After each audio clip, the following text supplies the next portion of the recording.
revolucionaria tenía para Albizu que empezar por la propia dignidad, el comportamiento limpio y claro y transparente de los mismos miembros de la dirección del Partido Nacionalista de Puerto Rico. El segundo punto era que esa transformación interna tenía que ir acompañada de la resolución de cada uno miembro del Partido Nacionalista en un revolucionario dispuesto a sacrificarlo todo por la independencia de Puerto Rico. Sin la moral personal, sin esa transparencia humana personal, no es posible en ningún momento llevar a cabo ningún acto de revolución, porque encerrado en esa falta de valor y dignidad propia, cuando hay esa falta de valor y dignidad propia, ahí es que se esconde la cobardía de cada uno de nosotros a nivel individual. Y en los momentos más críticos, esa falta de integridad es la que nos lleva a nosotros a caducar, es la que nos lleva a nosotros a vacilar y es la que nos lleva a nosotros a entregarnos uno a los otros, al propio enemigo, y a vendernos como si fuésemos mercancía. Eso lo entendió don Pedro Albizu Campos y eso fue lo que le comunicó al Partido Nacionalista puertorriqueño en esa etapa. Por eso fue que con ese partido el gobierno de los Estados Unidos no podía transar. El gobierno de los Estados Unidos no podía negociar, porque lo único que el gobierno de los Estados Unidos estaba dispuesto a negociar en aquel momento era el coloniaje, era resolver cómo entregar unos poderes o unos dineros personalmente para que el coloniaje continuase en Puerto Rico. La transformación entonces del Partido Nacionalista en Puerto Rico en esa primera etapa vio como resultado el alejamiento de todo ese sector españolista que había estado en el Partido Nacionalista. Es curioso ver los retratos, porque los retratos están disponibles, las asambleas que se daban en el Hotel Normandy en Puerto Rico. Eran unos banquetes que nos tienen que impresionar absolutamente, a todos nosotros nos tienen que impresionar, porque eran banquetes de chalina, eran banquetes de torcido, eran unos banquetes donde estaban los sirvientes por todos los lados, sirviendo a todas esas mesas de gente sentada en ese hotel. Y luego las posteriores reuniones del Partido Nacionalista en Cagua, en Río Piedras, donde se dieron, que eran ya de mayor representación de pueblo, eran ya de personas que vestían con la misma ropa de los trabajadores en Puerto Rico, de los campesinos en Puerto Rico. Transformó no solamente el partido en cuanto a su moral, sino en cuanto a su composición. Porque el Partido Nacionalista, después del 1932, era un partido de trabajadores. Era un partido de trabajadores. Otro de los puntos muy importantes que yo creo que se necesita analizar un poco más es la cuestión del programa del Partido Nacionalista, porque sin lugar a dudas lo han planteado como un partido pequeño burgués tienen toda la razón del mundo. Pero ¿qué partido nacionalista en la historia del nacionalismo en cualquier país del mundo no ha sido la plataforma pequeña burguesa? ¿Por qué? Primero, porque los partidos nacionalistas siempre se han dado dentro de la cuestión colonial, no se han dado fuera de la cuestión colonial. Don Pedro mismo planteó que el día, y eso lo planteó en 1942, desde la cárcel, que el día en que Puerto Rico fuese república, ya no hubiese necesidad de un partido nacionalista puertorriqueño. Y no lo explicó más, ni dio mayores detalles. Pero no es ningún misterio aceptar y entender eso, porque ese era el papel del Partido Nacionalista Puertorriqueño, el papel de traer la independencia a Puerto Rico. Y para traer la independencia a Puerto Rico se tiene que traer con todos los sectores de clase que se puedan movilizar. Nosotros en el proceso de la nación no podemos gastarnos el lujo de subdividirnos entre socialistas, entre nacionalistas, entre reformistas, entre revolucionarios. Eso está muy bien para las polémicas que nosotros querramos tener en una mesa, pero no es correcto cuando vamos a lanzar al público una perspectiva de lo que es hacer independencia. Esa fue la primera fase. La segunda fase viene con la Segunda Guerra Mundial. Y viene con la Segunda Guerra Mundial porque el encarcelamiento del liderato del Partido Nacionalista no está tan apegado a la represión del Partido Nacionalista en los 30 como que está a sacar de circulación al liderato del Partido Nacionalista de Puerto Rico, a los luminarios del Partido Nacionalista, sacarlos fuera de acción para facilitar la cooperación de la colonia en la Segunda Guerra Mundial. Yo le he dicho en varias ocasiones a varias personas que quien crea el cuento que se hace aquí en este país de que los Estados Unidos no sabía en el 1937 o en el 1938 de que iban a ir a la guerra, están completamente equivocados. Y el ejemplo más claro es lo que hicieron con el Partido Nacionalista en Puerto Rico, con la dirección del Partido Nacionalista en Puerto Rico. Los que han estudiado, y don Pedro era un estudioso también de Gandhi y de todo el proceso de independización de la India, sabe que a Gandhi también, y al liderato el nacionalismo indio, hindú, lo encarcelaron también durante todo el proceso de la Segunda Guerra Mundial. Pero hay una distinción muy grande, En el caso de los ingleses, ellos sabían que en una posguerra ellos no iban a tener ni el dinero ni la energía para poder seguir subyugando a las colonias que ellos tenían. Lo mismo lo sabían hasta cierto sentido, quizás un poco menos, los franceses.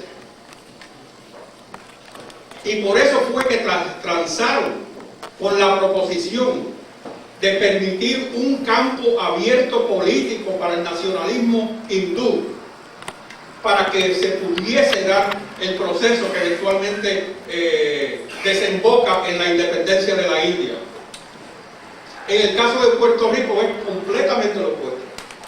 Es un país como los Estados Unidos que va en crecimiento y desarrollo económico y en poder mundial. Es previsto mantener el control en Puerto Rico, y eso se aplica aún más todavía con el surgimiento de Fidel Castro y la Revolución Cubana en el 59, pero eso es otro cuento más adelante. Pedro Albizu Campos hizo un planteamiento antes de su encarcelamiento, el primer encarcelamiento en el 30. Él dice que si llegase el momento de un conflicto entre los poderes políticos del mundo, ese sería el momento más propicio para el independentismo puertorriqueño poder adelantar el proyecto de independencia. O sea que él estaba sumamente consciente, de la misma manera que los norteamericanos estaban sumamente conscientes. Durante el encarcelamiento de don Pedro y el liderato del Partido Nacionalista, básicamente funciona por la propia preservación, por la autopreservación del partido.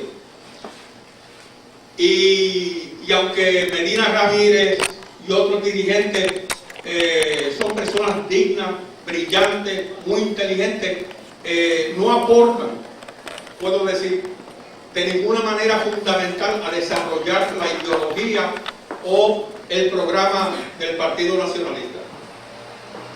Acabada la Segunda Guerra Mundial y en 1947, cuando don Pedro regresa a Puerto Rico, ya los Estados Unidos tiene un nuevo proyecto para no solamente mantener la colonia de Puerto Rico, sino ahondar su control ideológico en el mismo pueblo puertorriqueño.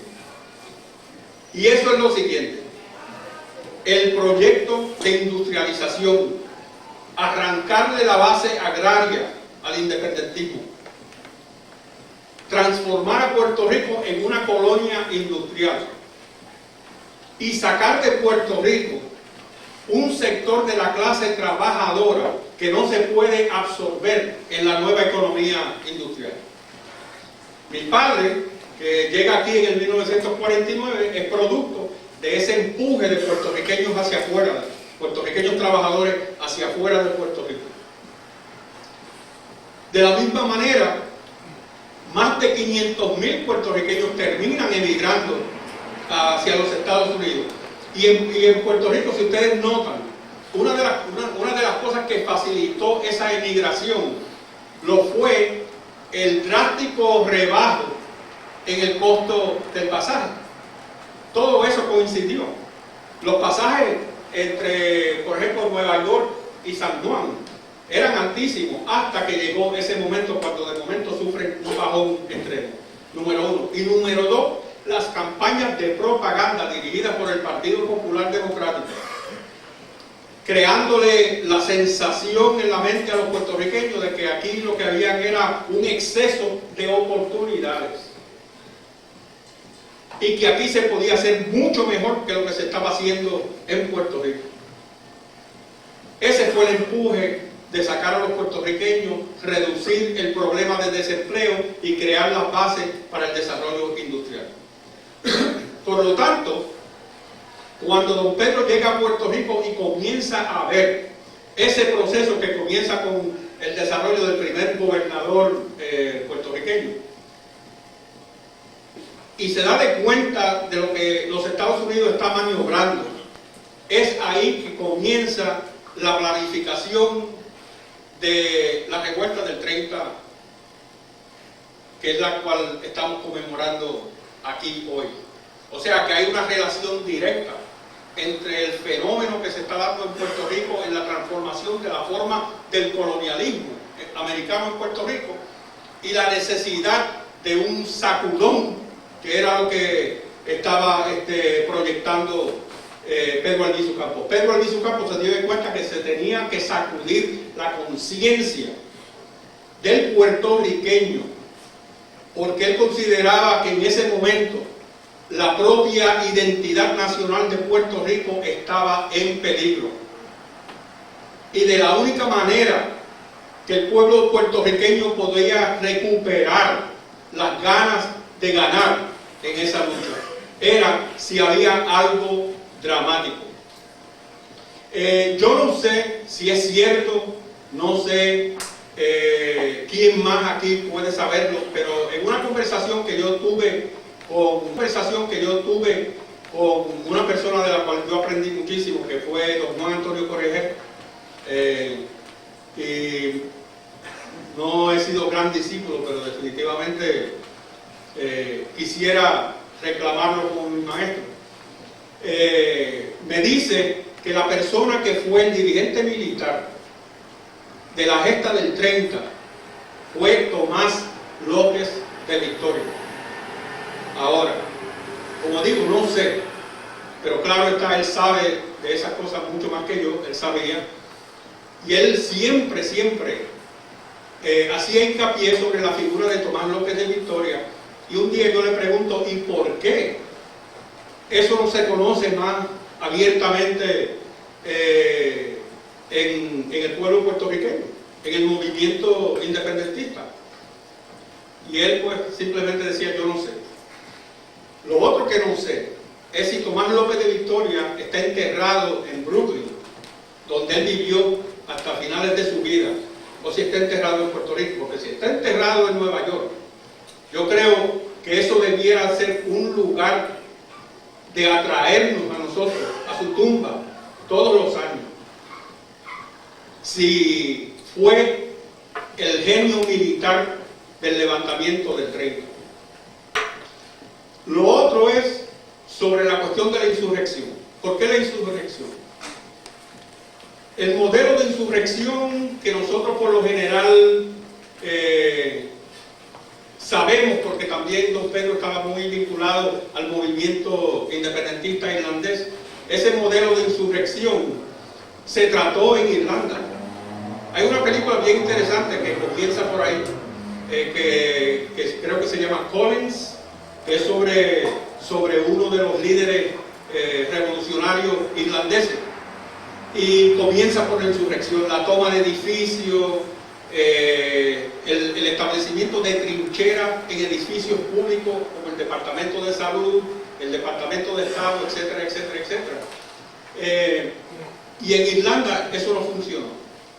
Además de eso, en 1949, recuerden, se había dado el triunfo de la Revolución China, que había determinado en una manera muy clara la importancia de la guerra de guerrilla. ¿Por qué un hombre con el genio y la sabiduría y el acceso a la información de Pedro Albizu Campos no escoge la guerra de guerrilla y escoge la forma de la insurrección? A mí me parece que la forma de insurrección se recoge precisamente porque la insurrección era lo que le podía dar a Puerto Rico un jaquetón de tal magnitud que el pueblo puertorriqueño recuperara de ese estado de sonambulismo en el cual había caído en el periodo ese del desarrollo del Partido Popular, de la gobernación autónoma y de Luis Muñoz Marín. Era la única forma. Una guerra de guerrilla no podía hacer eso, porque una guerra de guerrilla es muy lenta y muy metódica y se va desarrollando lentamente a través de un largo periodo de tiempo. Y para Albizu Campos y el liderato del Partido Nacionalista no había tiempo. Había que hacerlo entonces, y había que hacerlo de forma eminentemente dramática. Eso para mí es la decisión que se tomó y la decisión más sabia que se podía tomar dentro de las circunstancias. Y no se puede cuestionar, porque el lema fundamental que guió todo ese proceso era: la patria es valor y sacrificio. Y en un momento se llamaba al valor, y en ese mismo momento también se estaba llamando al sacrificio.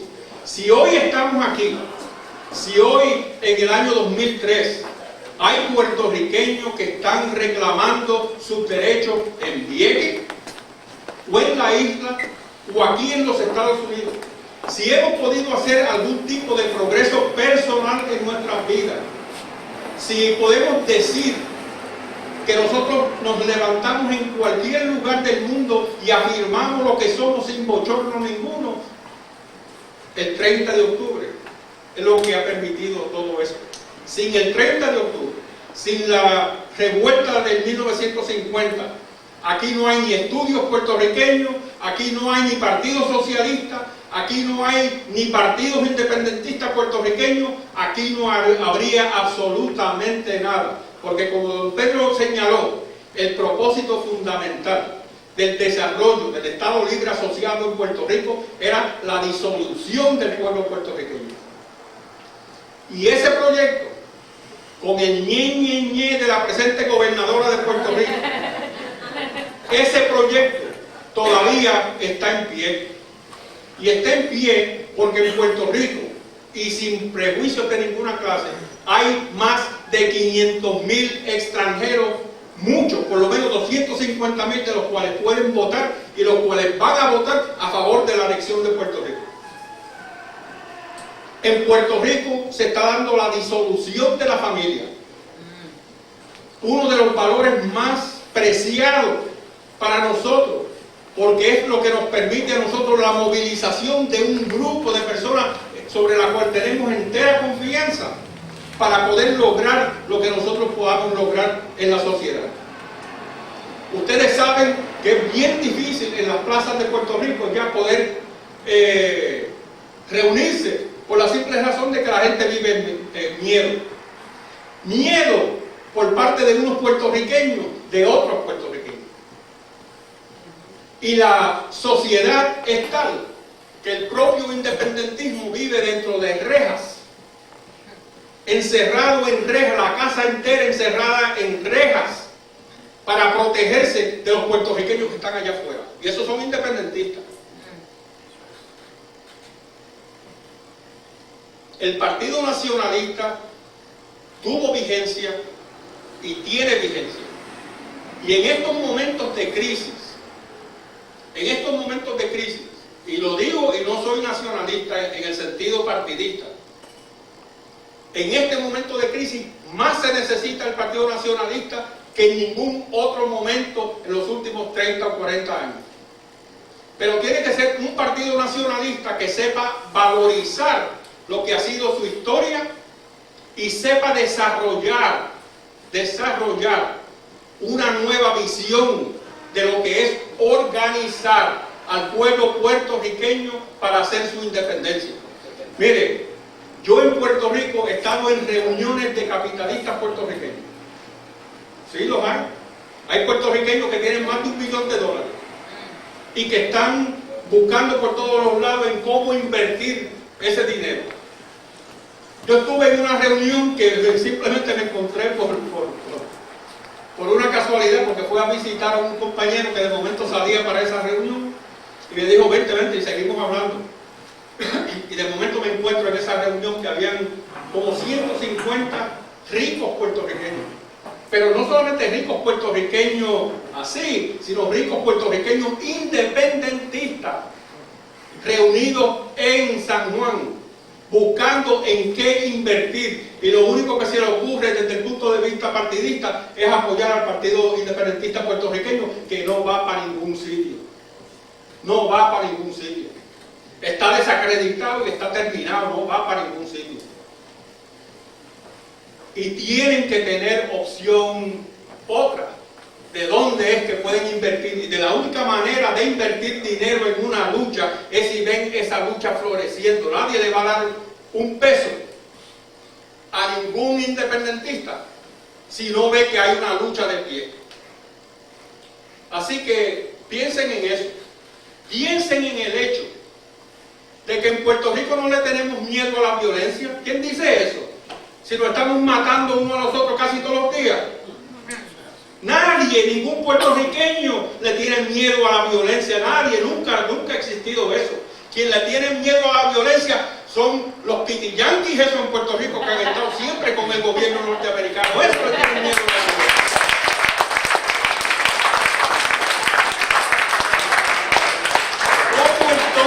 Convertir esa energía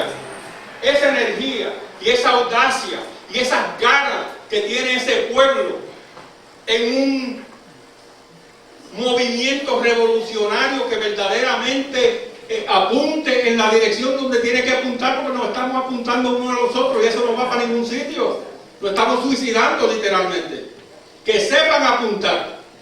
¿Qué partido hay que vaya a dirigir ese proceso? Los dejo con ese pensamiento y espero que ustedes hagan su